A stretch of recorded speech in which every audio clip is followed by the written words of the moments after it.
Oke, Assalamualaikum warahmatullahi wabarakatuh.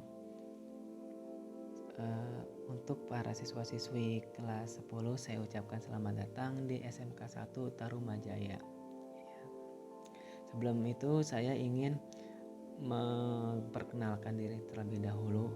Perkenalkan, nama saya Bapak Dodi Imron. Kalian bisa panggil saya Dodi, ya, Pak Dodi. Ya. Sengaja saya buat video khusus di pertemuan pertama ini agar kalian bisa lebih kenal uh, guru mata pelajaran yang kalian pelajari nanti ya. Karena situasi pandemi seperti ini ya, dari kasus-kasus yang sebelumnya banyak siswa dan siswi yang tidak mengenal yang mana ya gurunya, yang mana ya guru mata pelajaran ini, seperti apa ya guru mata pelajaran ini. Jadi banyak yang nggak tahu tentang uh, gurunya sendiri. Makanya dari itu sengaja saya buat untuk di pertemuan pertama ini video perkenalan, dan agar kalian bisa tahu uh, guru mata pelajaran yang kalian pelajari. Di sini saya mengajar mata pelajaran simulasi dan komunikasi digital. Ya, nanti untuk lebih dalamnya kita bahas melalui GCR ya, Google Classroom. Ya, karena memang pemerintah masih belum bisa untuk mengizinkan sekolah tatap muka. Maka dari itu kita masih dalam tahap pertemuan,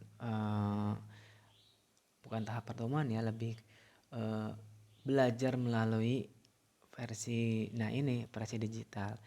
Nah, belajar melalui versi online seperti ini pun salah satu mata pelajaran simulasi dan komunikasi digital, di mana kita akan berkomunikasi ya, berkomunikasi menggunakan teknologi digital ya, teknologi virtual ya. Salah satunya ya yang sedang kalian gunakan yaitu Google Classroom ya.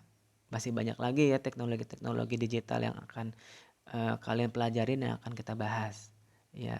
Selain Google Classroom ada juga nanti Zoom meeting ya. Nah, terus ada beberapa software-software dasar yang sering kita gunakan seperti Office. Apa sih itu Office itu? Office itu merupakan perangkat lunak untuk pekerja kantoran. Jadi kayak ada Word, Excel, PowerPoint. Nah, itu perangkat-perangkat yang digunakan untuk pekerja kantor ya, atau untuk administrasi bisa juga. Nah, jadi dalam mata pelajaran simulasi dan komunikasi digital ini kita tahu bagaimana mulai dari flowchart. Flowchart itu alurnya ya. Kenapa kita menggunakan media seperti ini? Ya, apa fungsinya? Apa kegunaannya? Kenapa harus seperti ini? Nah, itu ada alurnya, yaitu yang dinamakan flowchart ya. Jadi alur di mana logika itu berjalan ya. Jadi kalian nanti bakal pelajari mulai dari fungsinya ya, definisinya, fungsinya, atau apapun ya yang kalian nanti, yang kegunaan dari sistem digital ini ya. Nah, di pertemuan pertama ini nanti saya akan memberikan materi juga secara teks ya di Google Classroom ya.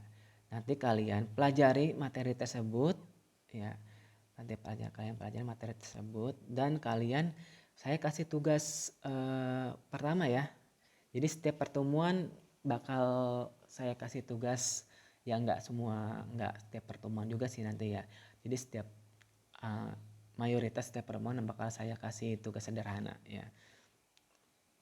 Nah, nanti kalian saya kasih materi melalui Google Classroom, saya lampirkan melalui Google Classroom, dan kalian bisa isi tugas yang saya lampirkan di Google Classroom tersebut juga. Oke. Kurang lebihnya seperti itu ya. Saya ucapkan sekali lagi selamat datang di SMK 1 Tarumajaya, dan semoga kalian bisa belajar dengan hikmat, ya dengan cerdas, dengan bijak ya. Eh, dan semoga kalian bisa memberikan contoh suri tauladan yang baik ya buat eh, diri kalian sendiri dan buat masyarakat ya. Karena eh, di sini kalian bersekolah bukan hanya ingin mencari ilmu, tapi membawa tanggung jawab untuk diri kalian sendiri, mengharumkan nama diri kalian sendiri, keluarga serta sekolah. Jadi kalian harus serius dalam belajar, dalam mencari ilmu ya. Ya oke, kurang lebihnya saya mohon maaf ya. Sampai di sini saya ucapkan terima kasih. Nanti saya share juga ya materinya di GCR. Kalian cek dan kalian isi tugasnya dengan baik ya. Sesuai dengan nanti jadwal yang saya kasih juga ya. Dikumpulnya kapan, pakai apa metodenya, nanti saya share di GCR juga ya. Oke, kurang lebih saya mohon maaf. Assalamualaikum warahmatullahi wabarakatuh. Oke, kita mulai saja materi simulasi dan komunikasi digital. Ya.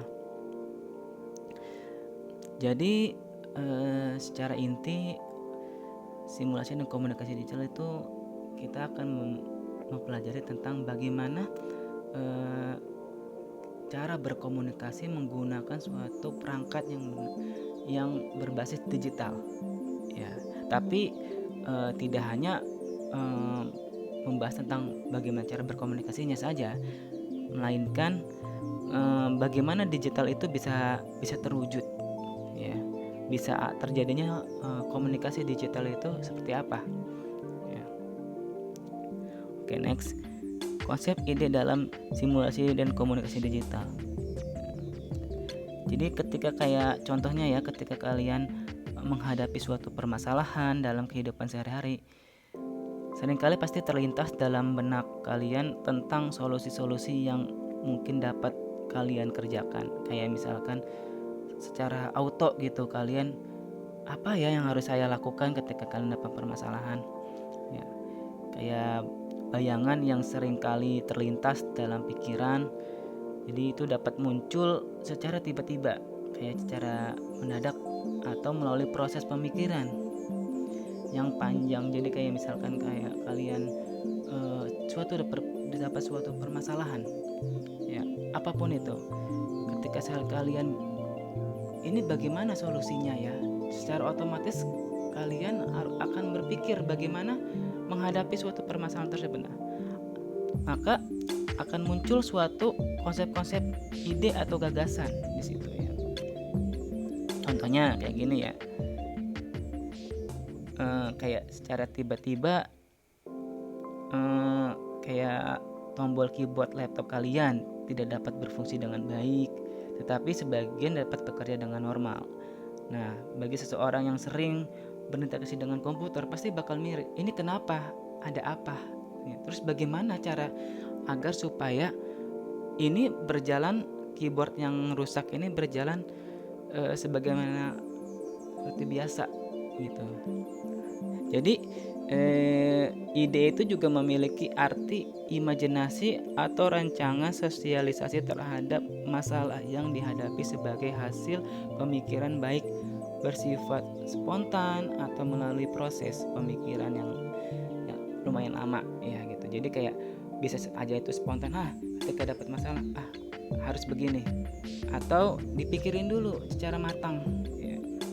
Nah, dalam sebuah ide juga memiliki manfaat seperti membantu memecahkan masalah, memberikan kontribusi positif bagi diri sendiri dan orang lain, tidak melawan aturan atau ketentuan hukum, mampu memberikan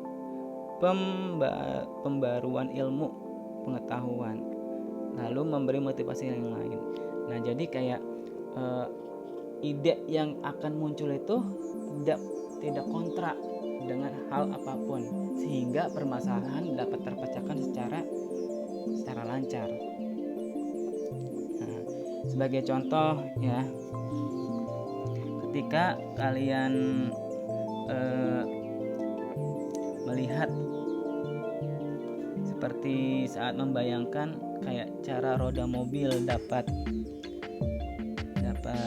kayak bergerak.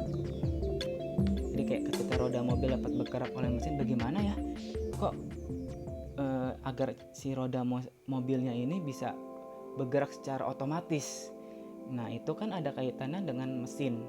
Tapi bagaimana cara biar supaya antara mesin dan si roda ini nyatu? Maka di situ akan terlintas akan terwujud suatu permasalahan, dan permasalahan tersebut bisa dapat terpecahkan melalui ide-ide yang secara otomatis atau secara pemikiran panjang ya, yang kalian ingin pecahkan. Oh, ternyata roda bisa berputar dan berjalan sesuai dengan mesin itu harus seperti ini kan, kayak gitu. Bagaimana ya caranya roda mobil bisa bergerak dengan mesin? Nah, itu akan muncul secara otomatis pemikiran-pemikiran. Jadi awal mula ide muncul itu harus ada suatu permasalahan. Ya, ide nggak akan muncul tanpa ada suatu permasalahan. Jadi ibarat kata saling berdampingan. Ya. Nah, jadi secara keseluruhan, simulasi sama dengan percobaan atau eksperimen. Adapun komunikasi, ya, komunikasi itu mempunyai pengertian tentang proses pengiriman dan penerimaan data simulasi antara dua atau lebih pengguna melalui media transmisi tertentu. Jadi kayak misalkan proses komunikasi itu bisa terjalin ketika ada satu atau dua orang yang saling berinteraksi, baik secara langsung face to face atau melalui media ya. Lalu sedangkan konsep digital itu mengacu pada logika, yaitu konsep 1 dan 0. Kenapa? Ya. Sebenarnya mengadopsi dari bahasa Yunani ya, digital itu, yang berarti perhitungan atau menggunakan jari tangan, berjumlah 10. Kenapa 10? Karena nilai 10 itu mengandung angka 1 dan 0. Nah, kalau kalian perlu ketahui, awal mula komputer atau ya contohnya kalkulator itu cuman ada konsep 1 dan 0 ya, sehingga membentuk suatu tatanan digital ya. Kalau dulu kalian pernah belajar sistem komputer ya, ada yang pernah tahu tentang sistem komputer, itu akan dipelajari tentang konsep dasar dari suatu komputer atau teknologi digital ya. Nah, lalu bagaimana inti dari konsep membuat ide dalam simulasi dan komunikasi digital? Konsep membuat ide itu atau gagasan dalam simulasi dan komunikasi digital adalah cara membuat komunikasi antar pengguna dengan pekerjaan keseharian menjadi lebih mudah menggunakan perangkat digital dalam bentuk simulasi. Jadi secara keseluruhan konsep simulasi dan komunikasi digital itu adalah cara membuat komunikasi antar pengguna dengan keterkaitan dengan pekerjaan. Jadi ketika kalian apapun ya, ketika kalian ingin bertegur sapa itu suatu pekerjaan. Pekerjaan di sini tuh nggak harus kalian kerja seperti mengajar atau apapun bentuk kata kerja, itu merupakan suatu pekerjaan ya, yang bisa kita sinkronisasikan dengan teknologi digital ya, dengan teknologi digital biasanya untuk keseharian ya. Jadi pekerjaan keseharian menjadi lebih mudah menggunakan perangkat-perangkat digital ya, dalam bentuk simulasi. Jadi dalam bentuk yang secara tidak langsung ketika kalian, atau contoh ketika kalian seperti sekarang ini ya, ketika kalian belajar tidak menggunakan tatap muka, tapi komunikasi tetap terjalan. Nah, di situ ada perangkat digital yang menghubungkan kita saling terkoneksi, ya.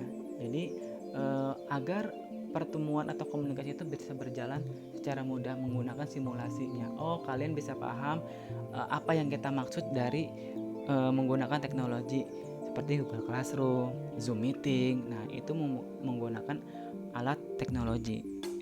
Jadi secara keseluruhan seperti itu ya konsep dari simulasi dan komunikasi digital. Oke, kurang lebihnya mohon maaf atas keterlambatan untuk nge-share materinya ya. Sebenarnya kemarin tadi saya agak lupa hari, jadi baru bisa saya share materinya sekarang. Kurang lebihnya mohon maaf. Wassalamualaikum warahmatullahi wabarakatuh.